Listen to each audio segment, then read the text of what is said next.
സരസ്വതിയോ? ഞാൻ ആ രാഘവമാഷിന്റെ വീട് വരെ പോയിട്ട് വരുവാ. ഏട്ടൻ അറിഞ്ഞില്ലേ? അറിയാഞ്ഞിട്ടല്ല, അടുപ്പമുള്ളവർ മരിച്ചു കിടക്കുന്നത് കാണാൻ എനിക്ക് വയ്യ. കഴിഞ്ഞ ആഴ്ച കൂടി കണ്ടു കുറെ സംസാരിച്ചതാ. നെഞ്ചുവേദനയായിരുന്നു അത്രേ. മനുഷ്യന്റെ കാര്യമൊക്കെ അത്രേ ഉള്ളൂ. 2 പെൺകുട്ടികളുടെയും കല്യാണം കഴിഞ്ഞിട്ടില്ല. അത് ഓർക്കുമ്പോഴാ സങ്കടം. ആ, നിന്നോടൊരു കാര്യം പറയണമെന്ന് വിചാരിച്ചിട്ട് കുറച്ച് ദിവസമായി. എന്താ ഏട്ടാ? നമുക്ക് വയസ്സായി വരികയല്ലേ, വെച്ച് നീട്ടാതെ കവിതയും വിശ്വനും തമ്മിലുള്ള കല്യാണം പറഞ്ഞു. അതിപ്പോ കവിതയുടെ കോഴ്സ് കഴിയാതെ എങ്ങനാ? ആ, കല്യാണം കഴിഞ്ഞാലും പഠിക്കാലോ. എങ്കിൽ ഭഗവതി കാവിലെ ഉത്സവം കഴിഞ്ഞിട്ട് നടത്താം അല്ലേ ഏട്ടാ? മരുത്വാമലയെടുത്ത് പറന്നുപോയതുപോലെ ഏതോ ഒരുത്തം വന്ന് മോളെ കൊത്തിക്കൊണ്ടുപോകും. അമ്മേ ആശാനെ, ഈ ജീൻസ് ഒഴിവാക്കി വല്ല ബെർമൂടയോ കോണോ ഒക്കെ ആക്കിയിരുന്നെങ്കിൽ ഈ ചന്തോന് തുണി തരാൻ ബുദ്ധിമുട്ടില്ലായിരുന്നു. അയ്യോ, ഇത് ഇട്ടം നടക്കുന്നവനെ സമ്മതിക്കണം അമ്മേ.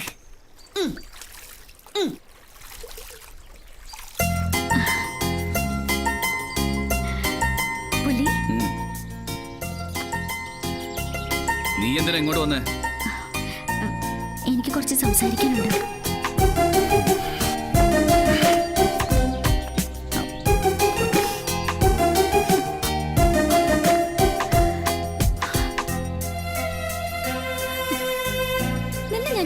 സ്നേഹിക്കുന്നുണ്ടെന്നറിയോ? കഴിഞ്ഞതൊക്കെ ഒന്ന് ഓർത്തു നോക്കിയേ. മറ്റൊരാളെ നിന്നെ ഇത്രമാത്രം സ്നേഹിക്കുന്നുണ്ടാവില്ല. ഇതൊക്കെ പഠിക്കാനാണ് നീ കോളേജിൽ പോകുന്നത്? പുലി, ഇത് തമാശ പറയാനുള്ള നേരമല്ല. അച്ഛൻ എന്റെ കല്യാണം തീരുമാനിച്ചു. ക്ഷണിച്ചാ സദ്യ ഉണ്ണാൻ ഞാനും വരാം. എനിക്ക് നിന്നെയാ ഇഷ്ടം. നീ എന്നെ കല്യാണം കഴിച്ചില്ലെങ്കിൽ ഞാൻ മരിക്കും, ഉറപ്പാ.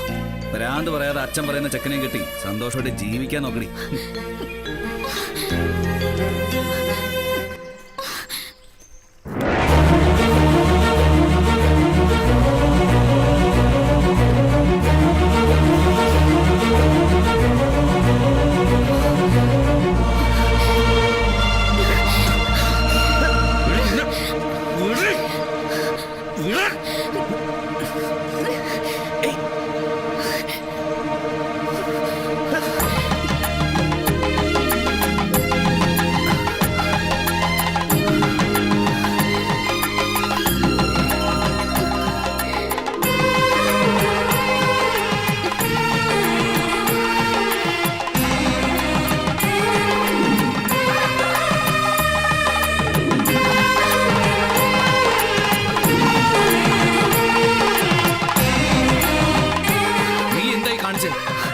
ഇതിന്റെ അർത്ഥം നിനക്കറിയാം.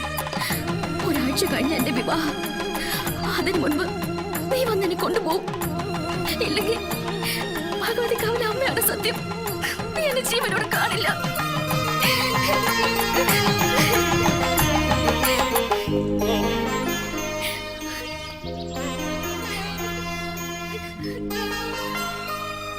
ഈ പെണ്ണിന് വട്ടല്ല, ബുദ്ധിയാ, അതിബുദ്ധി. ആശാനെ, ആ പെങ്കൊച്ച് സീമന്തരയില ആശാനെ കൊണ്ട് സിന്ദൂരം തുളിപ്പിച്ചത്. അവൾ ആശാന്റെ ഭാര്യയായി. സീമന്തരേഖയും സിന്ദൂരും അണ്ണം കേട്ട.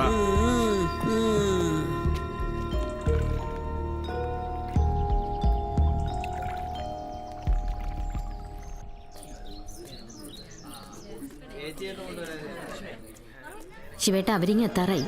അമ്പലത്തിൽ പോയിട്ട് കവിത ഇതുവരെ വന്നില്ലല്ലോ. നീ വരുമെന്ന് കരുതി രാത്രി മുഴുവൻ ഞാൻ കാത്തിരുന്നു. നിന്നെ കാണാത്തോണ്ട് ഇങ്ങോട്ട് വന്നത്. നീ വന്നെന്ന് കരുതി ഞാൻ നിന്നെ കല്യാണം കഴിക്കണമെന്നുണ്ടോ? എടാ, കവിത നിന്നെ വിശ്വസിച്ച് ഇറങ്ങി വന്നിരിക്കുന്നത്. നീ ആയിട്ടിന് പറ്റില്ല എന്ന് പറയരുത്. നീ ധൈര്യമായിട്ടും കൊണ്ടുപോയിക്കോടാ. എന്നിട്ട് ഇവളുടെ കഴുത്തിൽ ഒരു താലിയും കെട്ടി നിങ്ങൾ സുഖമായിട്ട് ജീവിക്കാം. അതിനുള്ള ധൈര്യം നിനക്കുണ്ടല്ലോ. പിന്നെ എന്ത് സംഭവിച്ചാലും നിങ്ങളുടെ ഒപ്പം ഞാൻ ഉണ്ടാവും.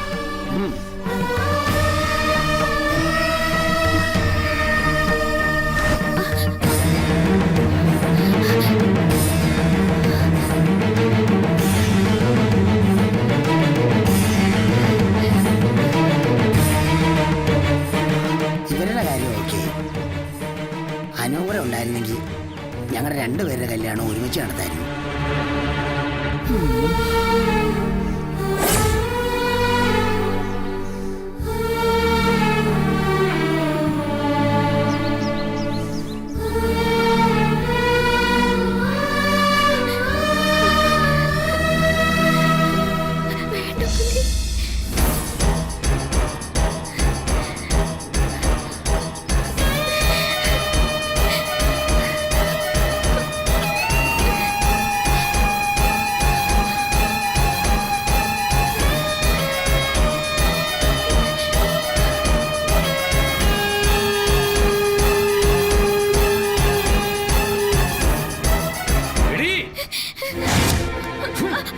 കുടുംബത്തിന്റെ മാനം കെടുത്തിട്ട് നീ ഇവന്റെ കൂടെ ഇറങ്ങിപ്പോകും അല്ലേടി നശിച്ചവളെ.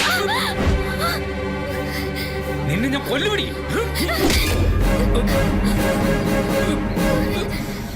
ഇനി ഇവിടെ തല്ലരുത്.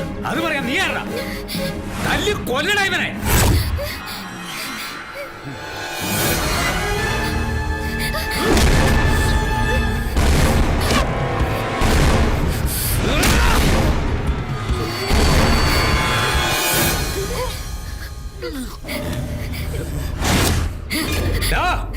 വേണ്ട അച്ഛാ, ഞാൻ പറയുന്നൊന്ന് കേക്ക്. അച്ഛനോ? ഇനി നീ എന്നെ അങ്ങനെ വിളിക്കരുത്. ഞാനും നീയും തമ്മിൽ ഇനി ഒരു ബന്ധവുമില്ല. പോയിട്ടോ ഇവന്റെ കൂടെ എങ്ങോട്ടാണെന്ന് വെച്ചാ. എടാ, എന്റെ മകളെ ചതിക്കാനായിരുന്നു നിന്റെ ഭാവം അല്ലേ? അതായിരുന്നു ഉദ്ദേശമെങ്കിൽ ഞാൻ ഇവളെ ഇങ്ങോട്ട് കൊണ്ടുവരില്ലായിരുന്നു. കൊച്ചു പെണ്ണല്ലേ, ഇവൾക്ക് തോന്നിയ ഇഷ്ടം ഒരു ബുദ്ധിമോശമാണെങ്കിൽ തിരിച്ച് ഏൽപ്പിക്കാന്ന് കരുതി. എന്തായാലും കാര്യങ്ങൾ ഇത്രത്തോളം ആയ സ്ഥിതിക്ക് കൊണ്ടുപോകാൻ ഞാൻ ഇവിടെ എന്റെ പെണ്ണായിട്ട് തടയാൻ ചങ്കൂച്ചുള്ളോ തടഞ്ഞോ. ഓടി.